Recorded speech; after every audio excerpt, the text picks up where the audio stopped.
What if we told you everything you know is wrong? Well, nearly everything. Historical facts are usually steeped in myth, convoluted stories, and fantastical feats that defy all laws of logic. This is because we as humans tend to exaggerate events and occurrences to make them more interesting, memorable, or exciting. Usually, these myths are attributed to the most memorable events and people from our past. Intrigued Minds is here to debunk 10 historical facts that you believe. Some things you were taught in school have since been proven false, and that is especially true when it comes to history. Many say, history is written by the victors, leaving much of the truth out. From Christopher Columbus discovering America, to Einstein being the dunce at school, Edison inventing the light bulb, and Lincoln being an anti-slavery advocate. These are just some of the bizarre and totally fabricated lies throughout history that at some point we have all believed. In this video, Intrigued Mind debunks 10 historical facts that you probably believe. Before we make you doubt everything you've ever been taught, if you're interested in early access to videos and live chats with the creator of Intrigued Mind, consider subscribing to our Patreon. Your support will greatly help us keep the channel producing more intriguing content. We start our list off with a famous myth told in science classes over the centuries and all over the world. Ben Franklin discovered electricity. Few historical scientific experiments are more well known than Benjamin Franklin's kite and key trick. Several renowned artists have portrayed it in paintings and etchings. There's just one issue with these depictions. Electricity had been discovered thousands of years before. Although Franklin didn't discover electricity, he was obsessed with it. This leads us to the day that extreme kite flying was invented. All Franklin wanted to prove was the correlation between lightning and electricity, and what better way than to become a human lightning rod.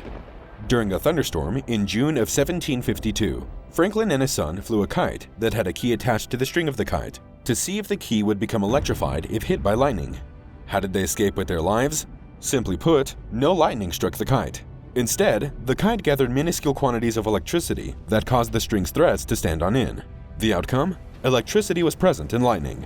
With this knowledge, Franklin developed the lightning rod, an invention that is used to protect buildings from being struck by lightning to this day. Columbus discovered America. Most of us recall the Columbus legend as taught by our teachers and illustrated children's books. You know the song. In 1492, Columbus sailed the ocean blue. According to lore, Columbus believed the world was round and that he could sail west to reach the East Indies. The Nina, the Pinta, and the Santa Maria landed in the New World, and the rest is history. Columbus had discovered America. Children have been taught for centuries that Columbus discovered America, even though he arrived in the Bahamas in 1492, not North or South America. How, however, can it be claimed that Columbus discovered a continent that was already populated by some 20 million Native Americans? So, Columbus was the first European to discover the Americas? Wrong again, by about 500 years.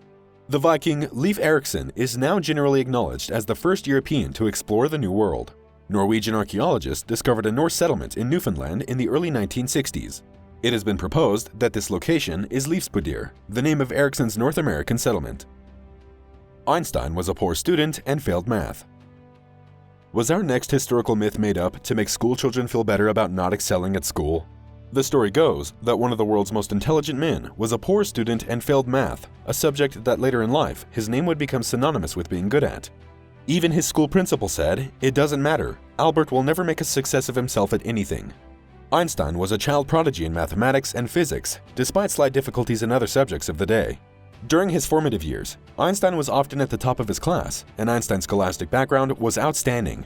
His teacher, the renowned physicist Hermann Minkowski, reportedly referred to him as a lazy dog because he daydreamed rather than focused on schoolwork. Despite this, Einstein was, as might be expected, a brilliant but eccentric student. He was an outstanding mathematician who excelled at math from a young age. Einstein was at the top of his class and well beyond the school standards in mathematics. If his school principal was alive to see what he achieved, he would have certainly been eating his words. Slaves built the pyramids. The pyramids of Giza. Who built them? Aliens? An advanced lost civilization? Slaves, or just a bunch of regular paid construction workers? It has long been believed that slaves constructed the pyramids of Giza. In ancient Greek historian Herodotus' writings, the biblical book of Exodus, and Hollywood films have all contributed to the creation of this myth.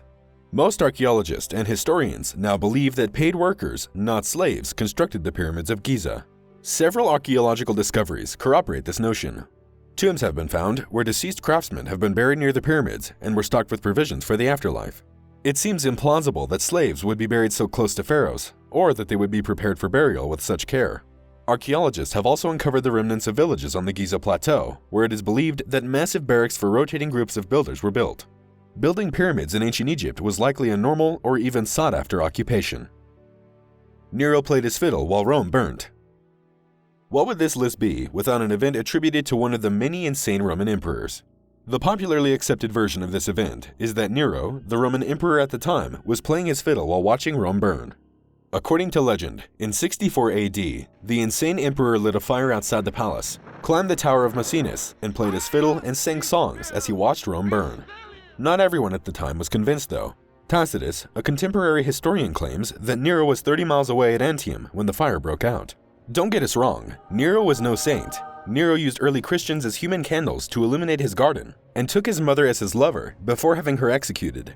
Historians believe that Nero's political rivals started the fire, correctly predicting that he would be blamed for it.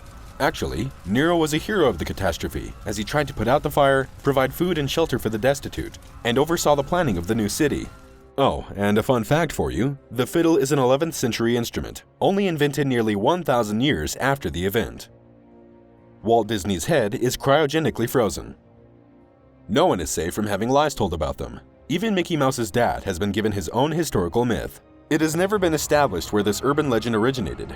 Walt Disney was a notoriously secretive person, and it seems that his reclusive nature provided the opportunity for the public's imagination to run wild. Around the time of his death in the 1960s, the concept of cryogenic freezing had just been introduced, and Disney seemed like the most likely person to have it done.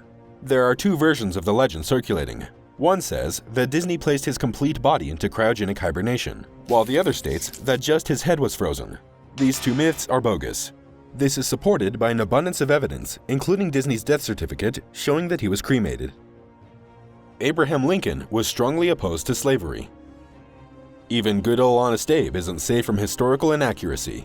Abraham Lincoln is often described as one of the biggest opponents of slavery due to his 1862 Emancipation Proclamation that freed the slaves. Remember, this was a period when the Confederate States had seceded from the Union and were at war.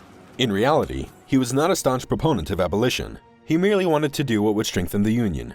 What better way to show you than his very own words? If I could save the Union without freeing any slave, I would do it. And if I could save it by freeing all the slaves, I would do it. And if I could save it by freeing some and leaving others alone, I would also do that. What I do about slavery and the colored race, I do because it helps to save the Union.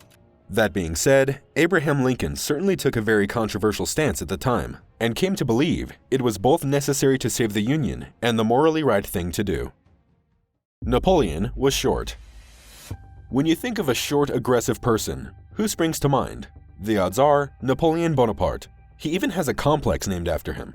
Napoleon wasn't actually short. The supposedly diminutive French conqueror was actually above average height.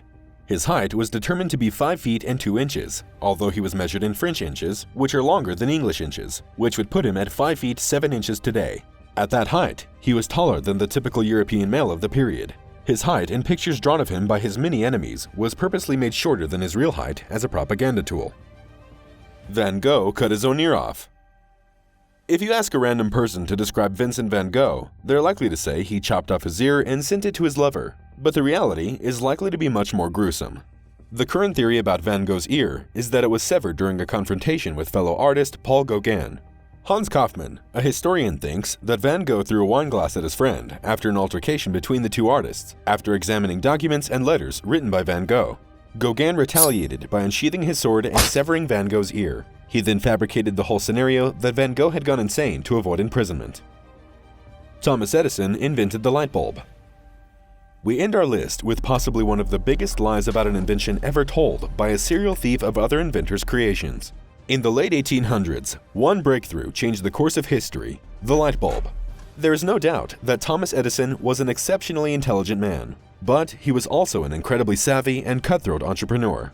However, he was not the patron saint of science that our teachers talked about, and didn't have that light bulb moment. Well, for the light bulb. Not only did Thomas Edison not invent the light bulb, only a longer-lasting filament, he also did not invent many of the other inventions credited to him. His astute business acumen allowed him to steal, refine, and patent several ideas before their original creators could. Before Edison's 1880 patent for the electric light bulb, electric lights had already been invented. Warren de la Rue, a British astronomer and chemist, created the first light bulb by enclosing a platinum coil in a vacuum tube and passing an electric current through it in 1840, 40 years before Edison. History is a weird and wonderful thing. As techniques and translation methods improve, we are sure there will be plenty more historical facts you probably believe, but aren't true. For more videos on the most amazing forgotten parts of our history, be sure to subscribe to the Intrigued Mind channel. Like the video and leave your suggestions in the comments below.